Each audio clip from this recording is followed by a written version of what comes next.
Dear friends, welcome back to the second session of pointers in C. In this session, we will discuss more features of pointers which help you to thoroughly understand the concept. Array of pointers.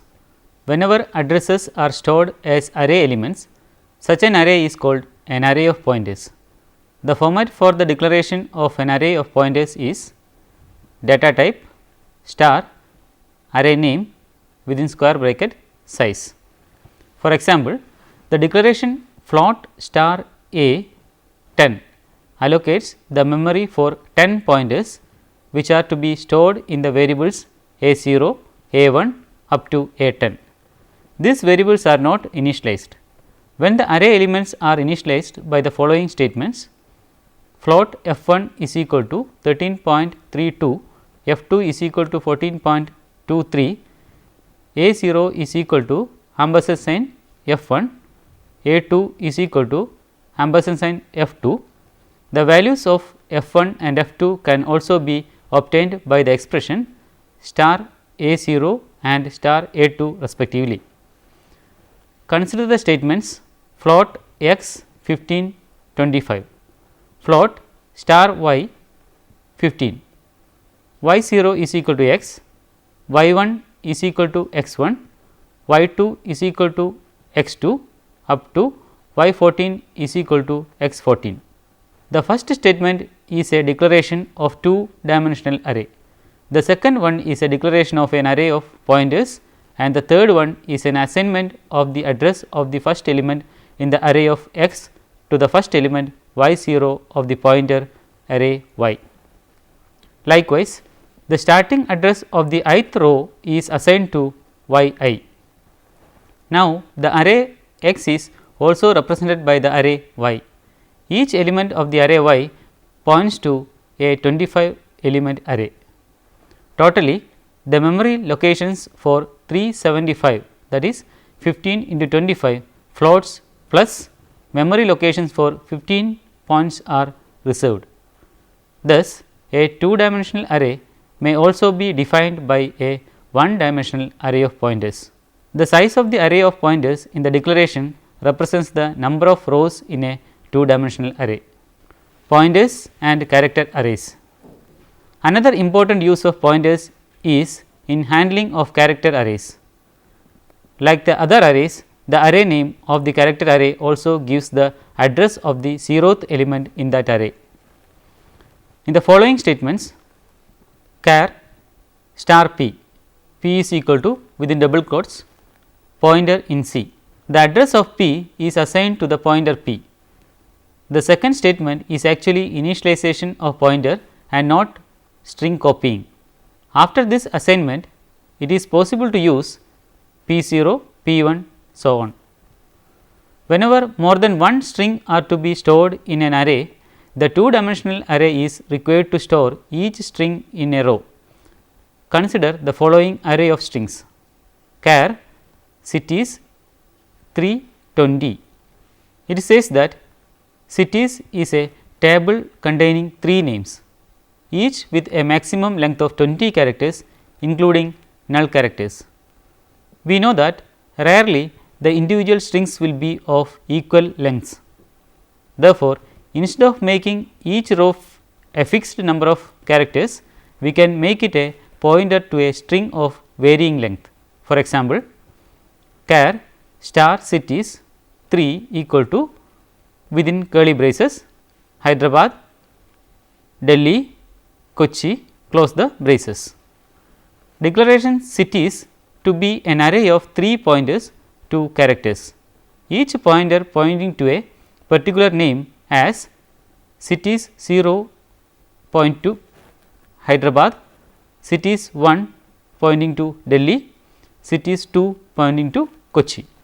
It is also possible to use null character to find the end of the string.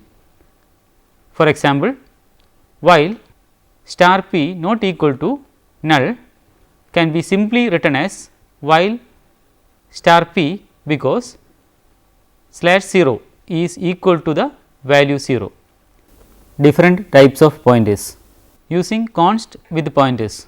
Using the const keyword in pointers, we have to distinguish between making the pointer itself constant and making the value is pointed to constant.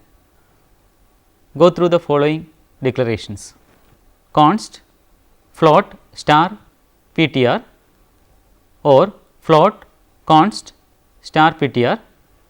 Ptr points to a constant float value, that is, the ptr points to a value that must remain constant. The value of ptr itself can be changed. Float star const ptr. Ptr is a const pointer, that is, the pointer ptr cannot have its value changed. It must always point to the same address, but the pointed to value can change. Const float star const ptr means both that ptr must always point to the same location and that the value stored at location must not change.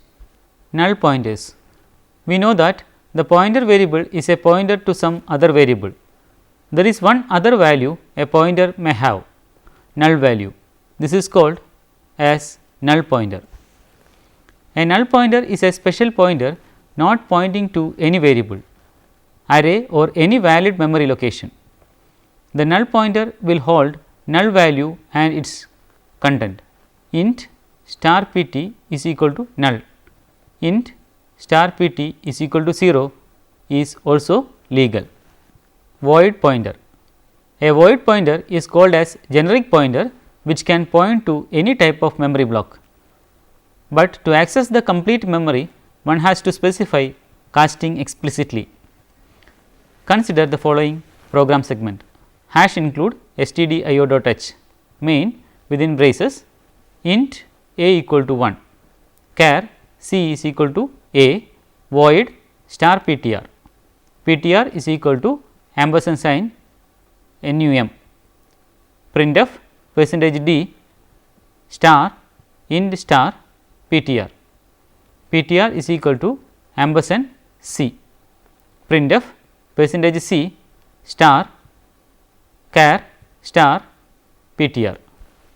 Here the void pointer ptr is used as integer and character pointers using explicit casting method. Pointer to pointer. Consider the statements: int star p1 v is equal to 25, p1 is equal to ampersand sign v. The pointer variable p1 has an address which points to an int value 25 of the variable v, as in figure shown in the screen. Pointer variable p1, address of v points to variable v with value 25. The value stored in the v can be obtained by using the expression star p1. If a pointer variable points to another pointer variable, then the situation may be imagined based on the statements int star p1 star star p2 v is equal to 25, p1 is equal to ampersand sign v, p2 is equal to ampersand sign p1 as shown in the figure. Pointer variable p2, address of p1 points to pointer variable p1, address of v points to variable v with value 25. Such a situation is known as pointer to pointer. First, the address of v is assigned to p1 and the address of p1 is assigned to p2. The expression star p1 gives the value of v and star p2 gives the value of p1, which is the address of the variable v. Hence, the value of v can also be obtained by the expression star star p2. Here, two consecutive indirection operations are used. The expressions star star p2, star p1 and v represent the same value 25. Use of pointers in static and dynamic memory allocation. Let us consider the declarations char star cptr, float star fptr, double star dptr. The compiler reserves the same amount of memory space for each pointer variable because each pointer variable stores only one address. The declaration reserves memory locations for the pointer variables, but it does not assign addresses to those pointer variables. So, An appropriate address must be assigned to the pointer variable without fail before using it in the program. The declaration of pointer variable may include an initializer, which should be an address. Such an assignment is known as initialization of pointer variables. Pointer variables may be initialized in the declaration itself or by using an assignment statement somewhere after the declaration in a program. There are two ways to obtain a memory address. First one is static memory allocation and the second one is dynamic memory allocation. In static memory allocation, the address of a variable is assigned to a pointer variable. The compiler allocates or reserves the required memory space for a declared variable. By using the address of the operator, the reserved address is obtained and this address is assigned to the pointer variable. Most of the declared variables have static memory, allocated memory space within their scope.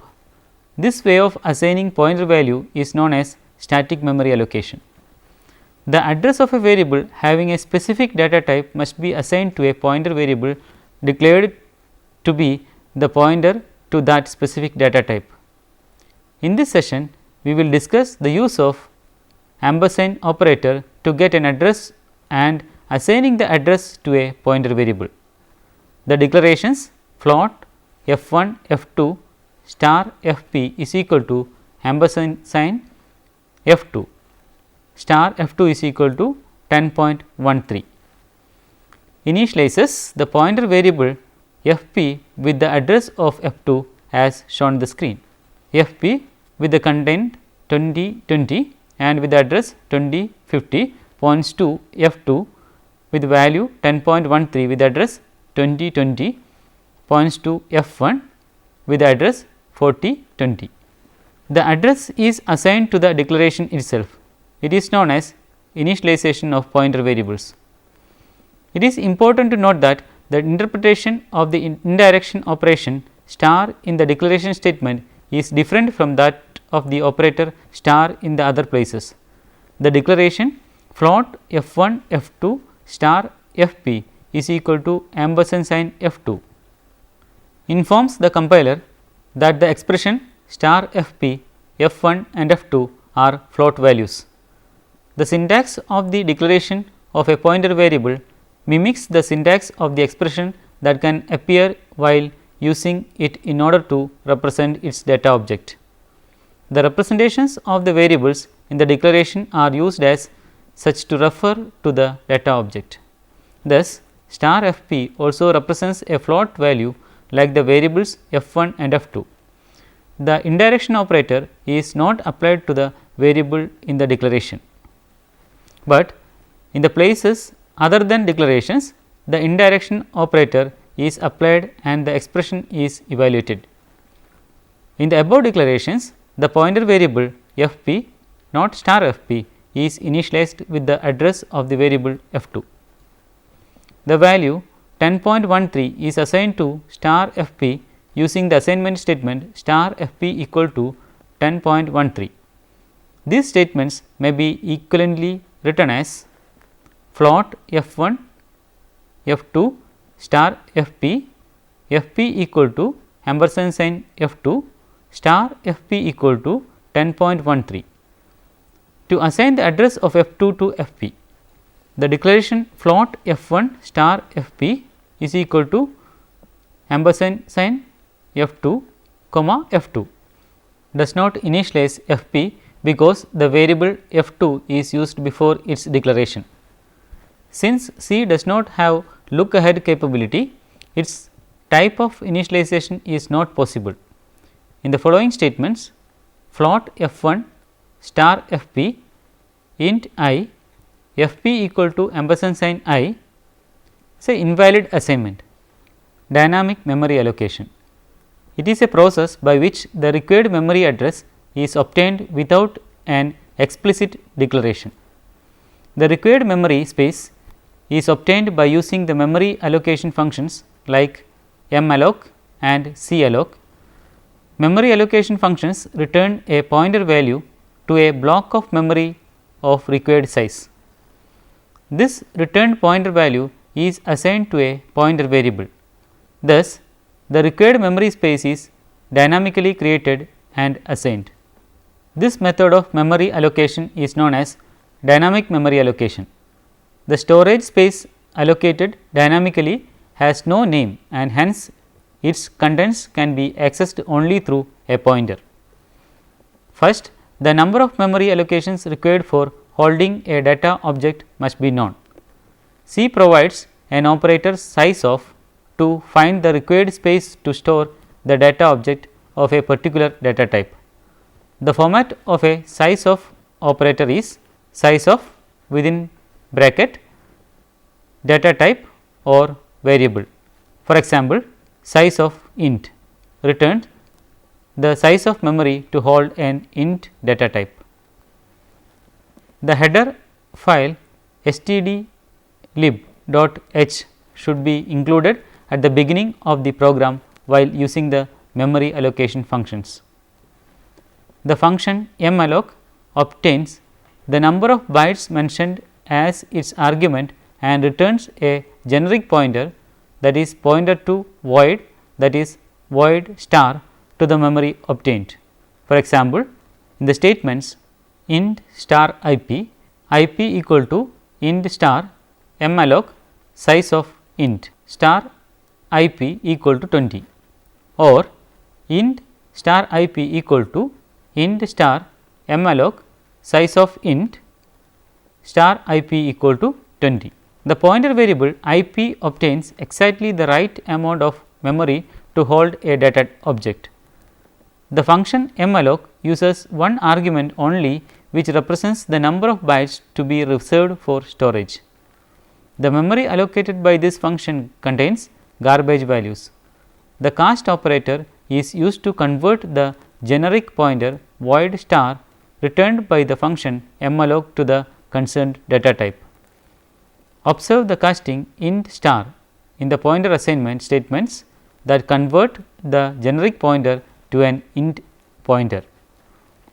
The declaration int star p equal to int star malloc 4 into size of int reserve a block of memory containing 8, that is 4 into 2 memory locations for holding 4 int values. The function calloc is similar to malloc, but uses two arguments. The first argument represents the number of data objects for which the memory is to be allocated, and the second argument represents the size of each data object. The memory allocated by this function contains the storage initialized to 0. For example, float star ip, ip equal to float star calloc within bracket 10 comma size of float close the bracket obtained the space for 10 float data objects having the values 0. The function calloc is quite suitable for obtaining space for arrays. The function realloc is capable of increasing or decreasing the space that has been allocated previously. For example, consider the statements float star fp int n is equal to 10, fp equal to float star malloc within brackets 5 into size of float close the bracket, fp equal to realloc within bracket fp comma n. The first argument in realloc is a pointer to a block of memory of which the size is to be altered. The second argument n specifies the new size. If the allocation is successful, the returned value is again the pointer to the first byte of the allocated memory retaining the old contents. If n is greater than the old size and if sufficient additional space is not available subsequent to the old region of the function realloc may create a new region. Also, the old data are moved to the new region. The function malloc, calloc and realloc obtain memory space dynamically. They call upon the operating system to obtain more blocks of memory as needed. The main advantage of using these memory allocation functions is getting the amount of memory as per the requirements without wastage of memory. When the requirement of memory is not known in advance, such functions will be helpful to obtain memory space as and when required. All these functions returns the generic pointer. By using a cast operator, the appropriate type of pointer is obtained.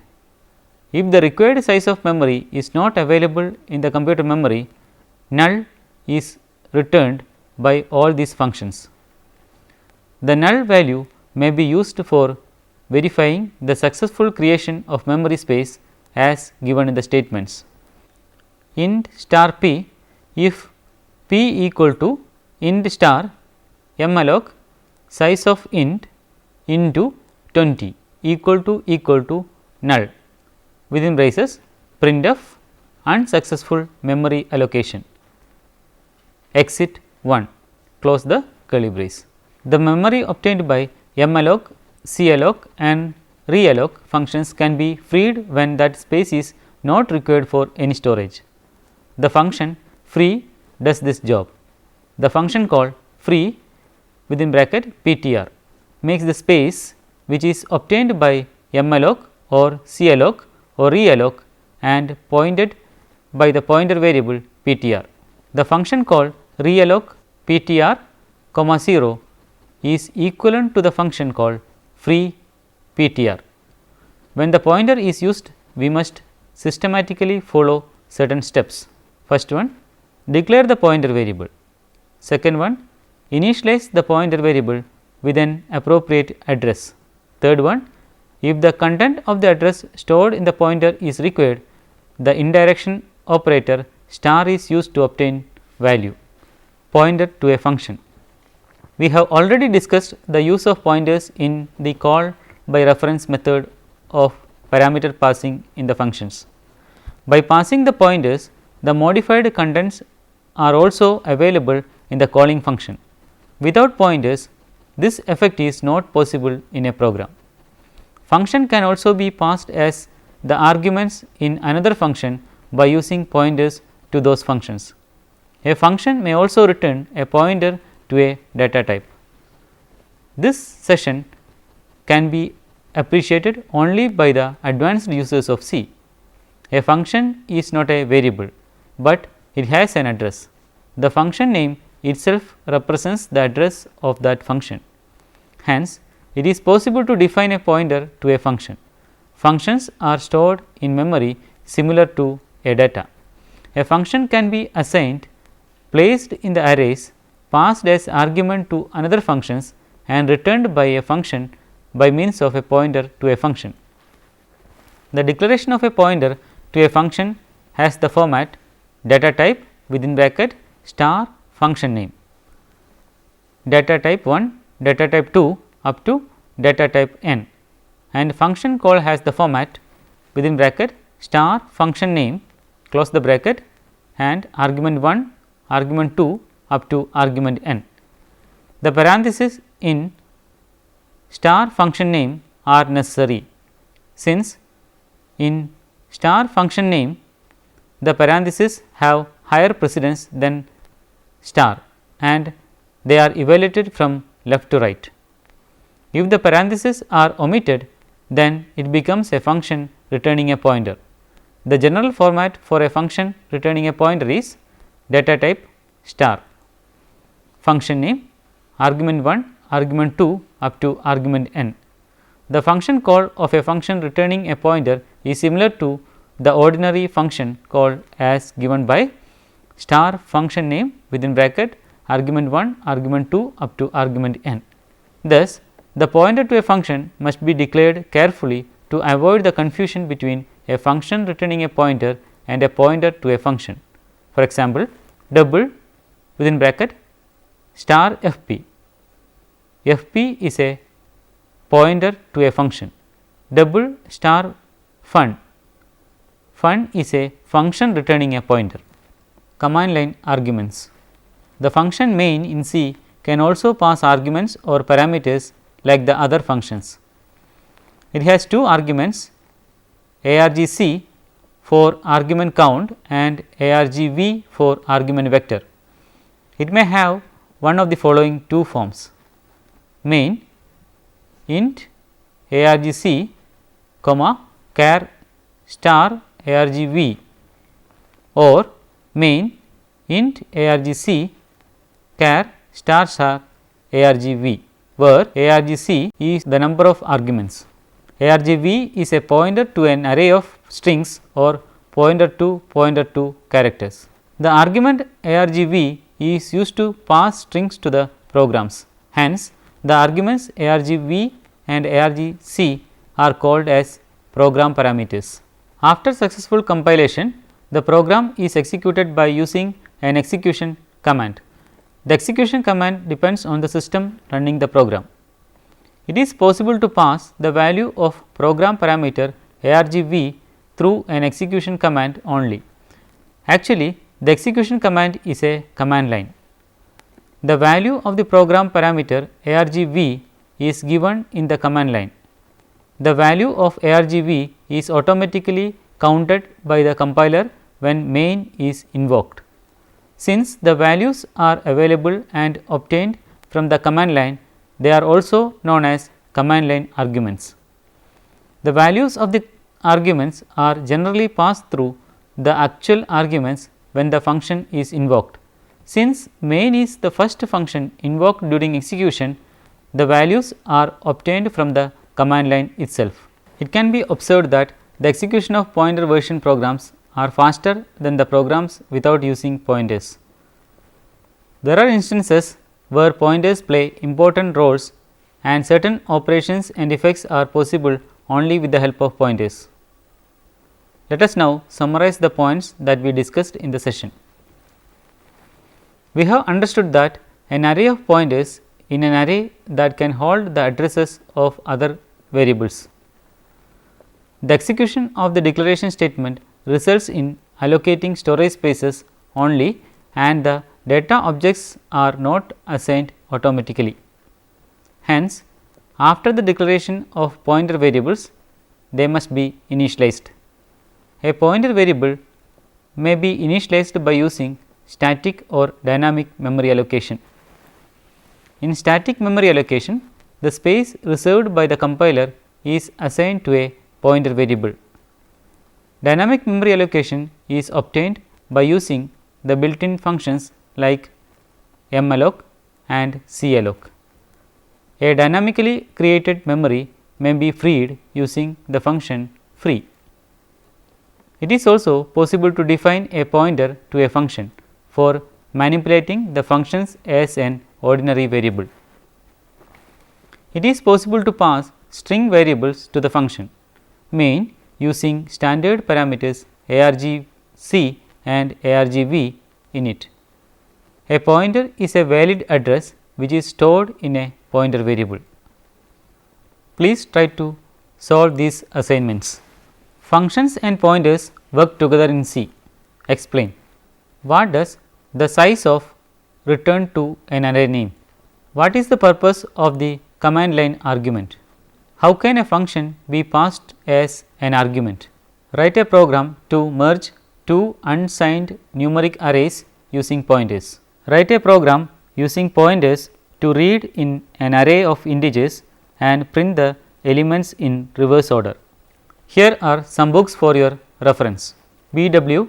Kenningen and D.M. Ritchie, The C Programming Language, 2nd edition, Prentice Hall, 1978. Yashwant Kanedkar, Let Us See, 10th edition, BPB Publications, New Delhi, 2010. Greg M. Perry, Absolute Beginner's Guide to C, 2nd edition, SAMS Publishing, 1994. Pointers are important part of C. If you cannot use pointers properly, then you have basically lost all the power and flexibility that C allows. The secret to C is in its use of pointers. Hope you have understood the concept of pointers in C. Here we conclude the session of pointers. Let us wait for the coming sessions, and till then, bye.